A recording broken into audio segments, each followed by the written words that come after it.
삶과 죽음에 대한 명상의 위대한 시편이 싫어하는 인생 공부 송희복의 서정시비평. 안녕하십니까, 송희복입니다.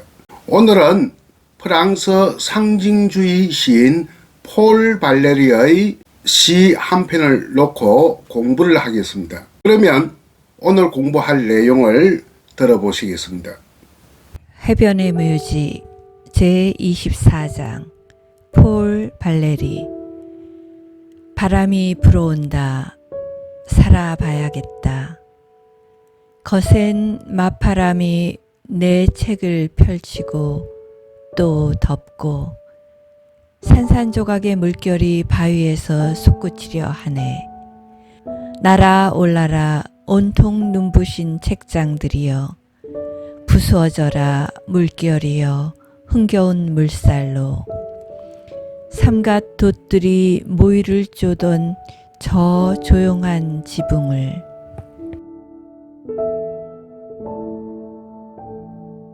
먼저 폴 발레리에 관해서 간단하게 소개하겠습니다.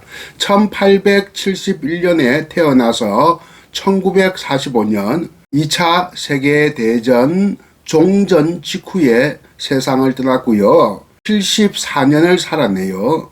마침 드골 정부가 수립되고 드골 정부로부터 국장의 예우를 받고 자기 고향 마을에 묻혔습니다. 자기 고향 마을이 어디냐 하면 지중해가 보이는 남프랑스 항구 도시 세트입니다. 오늘 공부할 내용은 해변의 묘지라고 하는 장시인데요. 한 장의 6행으로 24장으로 이어집니다. 오늘 공부한 6행시는 바로 마지막 장인, 즉 종장인, 해변의 묘지 종장인 6행시가 되겠습니다.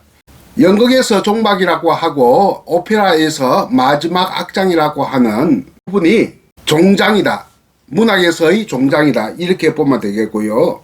해변의 묘지는 모두 24 곱하기 6을 하면 144행시가 되겠습니다. 144행시고 마지막 6행이 또 가장 중요하다고 보기 때문에 대체로 보면 일반 단행본을 보면 프랑스 원어로 이 시를 인쇄를 하면 한 9페이지 정도 되고요.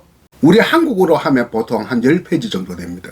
그러니까 다 우리가 인용을 해서 공부할 수 없으니까 이 중에서 가장 대표적인 부분이라고 할 수 있는 종장, 즉 제24장을 공부하겠습니다. 마지막 종장 6행시 중에서 첫 번째 행이 굉장히 유명하죠. 바람이 불어온다. 살아봐야겠다. 자, 이거는 굉장히 명식구 중의 명식구다. 우리나라 근현대시 중에서도 아주 유명한 명식구들이 많이 있죠. 뭐 이육사의 겨울은 강철로 된 무지개인가 보다, 뭐 이런 것들 많이 있지 않습니까? 그 중에 하나가 비슷한 게 서정주의 시 자화상에 보면 나를 키운 건 8알이 바람이다 하는 것과 아주 짝을 맺는 부분이다 라고 할 수 있겠습니다. 바람이 불어온다. 살아봐야겠다. 우리 국역 번역도, 한국어 번역도 종류가 다양하게 표현되어 있습니다. 보통 일반적으로는 바람이 분다. 살아야겠다. 이런 식으로 보통 많이 하고요.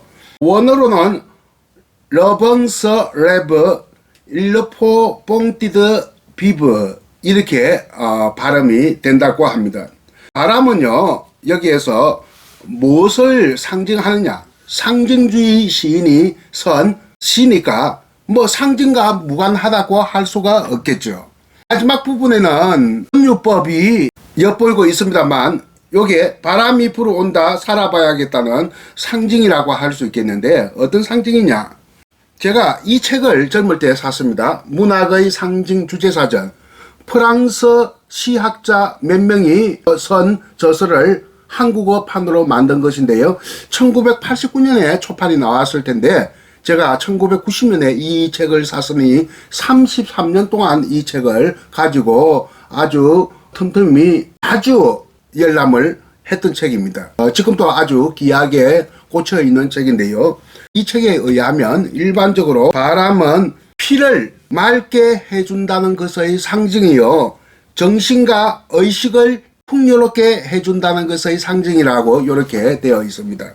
특히 또 그리고 이 책에 의하면 바로 이 시 해변의 묘지 제24장 바람이 불어온다 살아봐야겠다는 뭐라고 하냐 그저 해설을 하고 있느냐, 최신의 감정, 인생에 있어서 열려진 열광적인 감정이라고 이렇게 해설하고 있습니다. 자, 한 번 더 말씀드릴게요.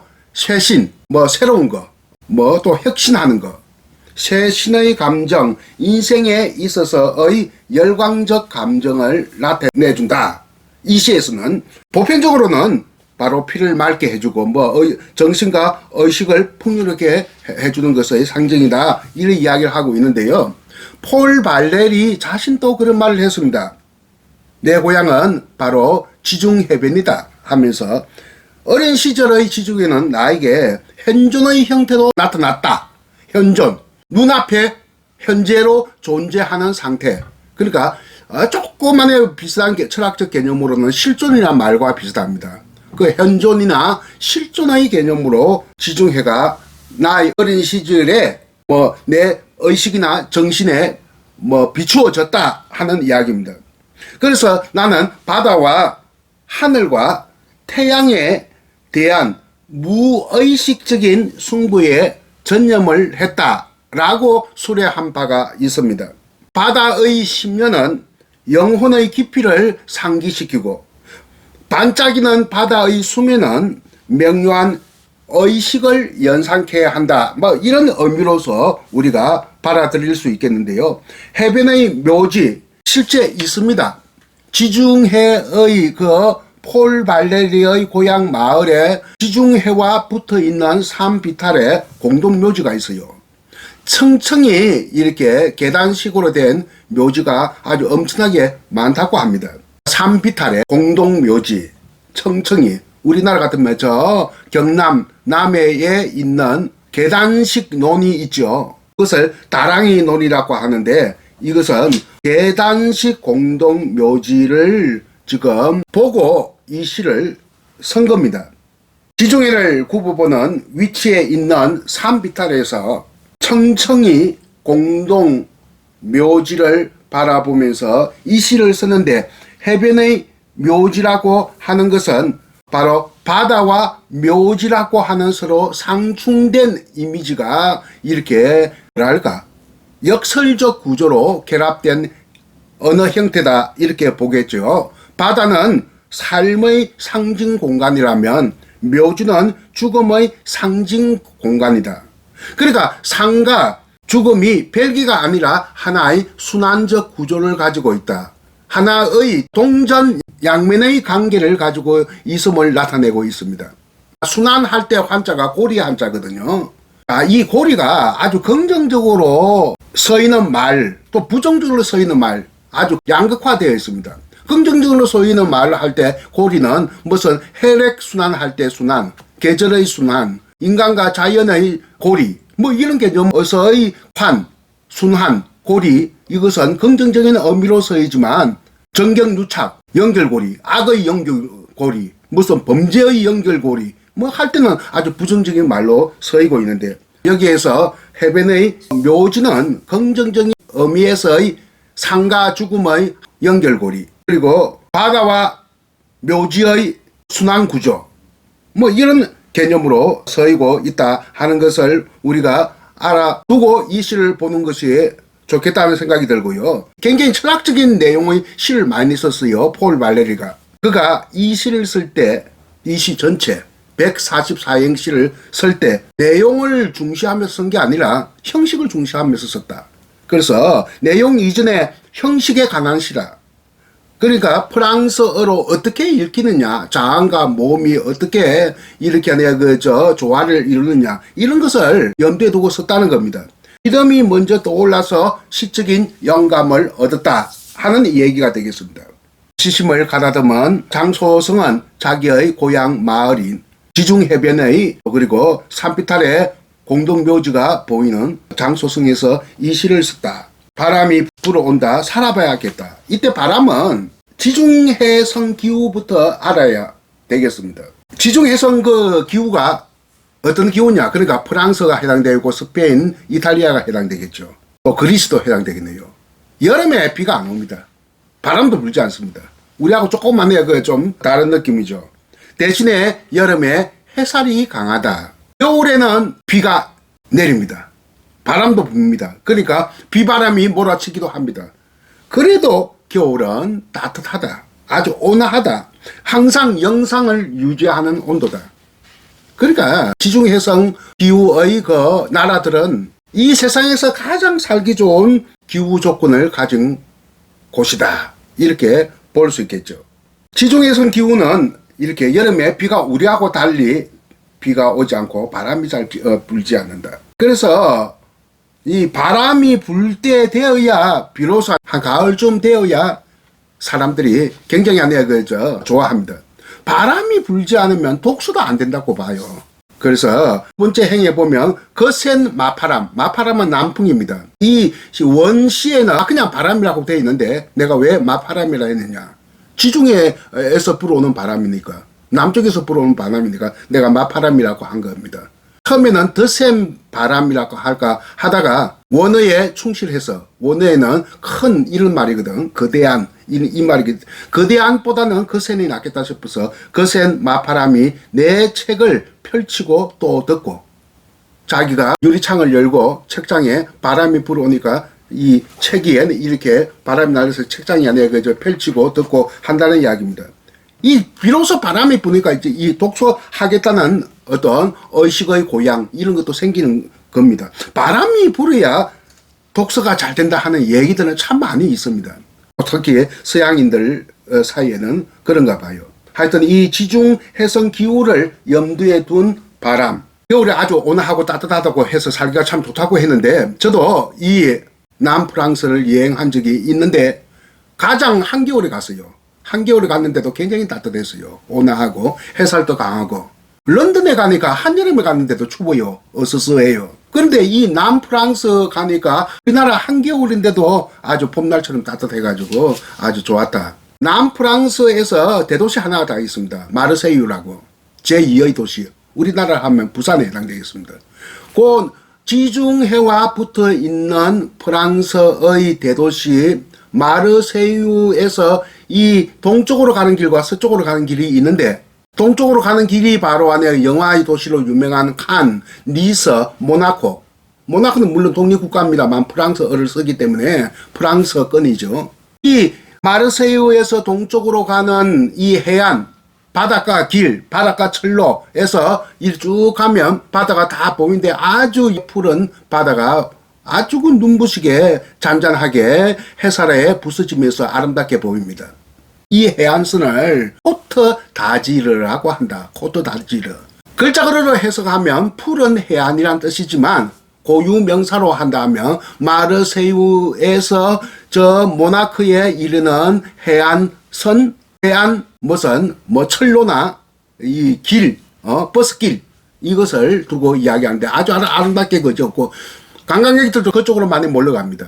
그러나 서쪽으로는 잘 안 가는데 서쪽에서는 아르리라는 곳이 있어요. 물론 바다와 맞붙지 않았지만 아르의 근교가 지중해와 맞붙어 있으니까 사실은 바다라고 할 수 있겠고, 아르의 중심지는 내륙입니다.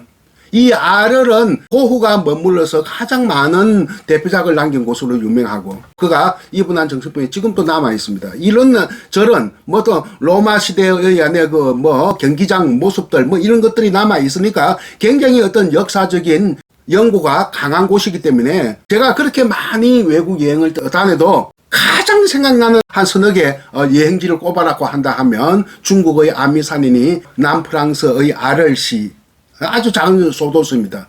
이런 것을 꼽을 수 있겠다는 생각이고, 그때는 몰랐는데 거기에서 조금만 더 가면 몽펠리에라고 있고, 조금만 더 더 가면 세트가 있는데, 마르세유에서 세트까지 가는데 한 차로 1시간, 한 200km. 그 세트가 바로 폴 발레리의 고향 마을이다.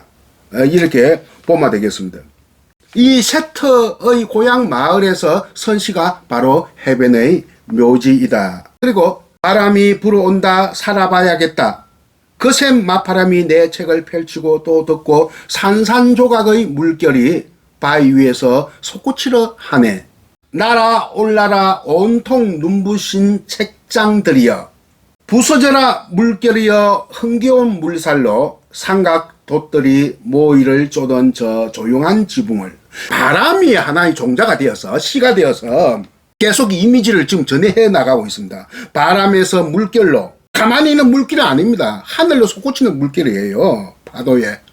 또 물결에서 눈부신 책장으로, 또 눈부신 책장에서 흥겨운 물살로, 또 흥겨운 물살에서 모이를 쪼는 행위로, 이렇게 자꾸 안에 좀 역동적인 이미지, 정적인 이미지가 아니라 역동적인 이미지를 보여주면서 새롭게 제시하면서 뭐랄까, 정신과 의식을 고양하고 고치하는 것을, 이미지의 연쇄작용을 보여주고 있다. 그러니까 낮은 이미지가 아니라 조금 상승하는 이미지고, 산산조각의 물결이 바위에서 부딪혀서 솟구쳐 오르니까. 그 또 눈부신 책장들도 마찬가지입니다. 뭔가 상승하는 이미지지 가라앉는 이미지가 아니거든요. 그 상승하는 이미지와 연동이 되어 있다. 그래서 이것을 본다면 바람은 수평에서 오는 바람이 아니라 수직 오는 바람이다. 바다 밑에서 산비탈로 이렇게 치솟아 오르는 바람이다. 그래서 어떤 사람은 바람이 일어난다, 일어선다, 이런 식으로 해석해야 하는데 조금 어거지 같기 때문에 저는 불어온다라고 했고요. 바람이 바다에서 산비탈로 이렇게 고추 서서 혹은 날을 세우면서 이렇게 올라간다. 뭐 이렇게 평평하게 아니라 수평으로 오는 바람이 아니라 이렇게 수직으로 오는 바람이라 하는 개념으로 읽혀져야 한다. 폴 발레리의 그 산문 중에서, 비평 중에서, 비평적 산문 혹은 산문적 비평문 중에서 정신의 위기라고 하는 책이 있어요. 우리나라에서도 이 국역본이 나왔습니다만, 이 정신의 위기에 인간의 영혼을 각성시키고 고치하는 그런 바람이다, 이렇게 볼 수 있겠습니다. 사행에 보면 온통 눈부신 책장들이여, 의식의 각성이 가장 고조된 순간을 묘사하고 있는 게 아니겠느냐. 산산조각 물결이 이렇게 솟구치는 것보다는 이 눈부신 책장이 이렇게 상승하면서 날아오르는 것으로 묘사한 부분이 자신의 의식의 각성을 고조하는 순간을 묘사하고 있다, 이렇게 봐야 될 것 같습니다. 부수어져라 물결이여 흥겨운 물살로. 내 이 책상에 바람에 뒤집어서 이렇게 되고 있는 순간이 물결 부서지고 물살이 리듬을 타는 것으로 이렇게 또 비유를 하고 있네요. 마지막 봅시다. 마지막에 또 하나의 얘기거리가 있네요. 이거는 상징이라기보다는 아까 이야기했듯이 비유라고 할 수 있겠는데, 삼각돛들이 모이를 쪼던 저 조용한 지붕을. 이거는 144행 중에서 제1행, 첫 행이 어떻게 되어 있느냐 하면, 비둘기들이 거니는 저 조용한 지붕은 에서 시작되고 있습니다. 2행은 소나무들 사이, 무덤들 사이에서 꿈틀거리고 뭐 이렇게 되어 있는데요. 그러니까 수미상관법이다. 제1행과 마지막 행인 제144행이 좀 반복되는, 똑같지는 않지만 비슷하게 이렇게 반복되고 있습니다. 비둘기들이 거니는 저 조용한 지붕은 하는 것은, 지붕 있지 않습니까? 지부의 그 지붕. 비둘기들이 거기서 왔다 갔다, 지붕 끝에서 왔다 갔다 하면서 모이도 쪼고 하고 있는 모습을 묘사한 게 첫 행인데, 마지막에도 마찬가지입니다. 삼각돛들이 모이를 쪼는 저 조용한 지붕을.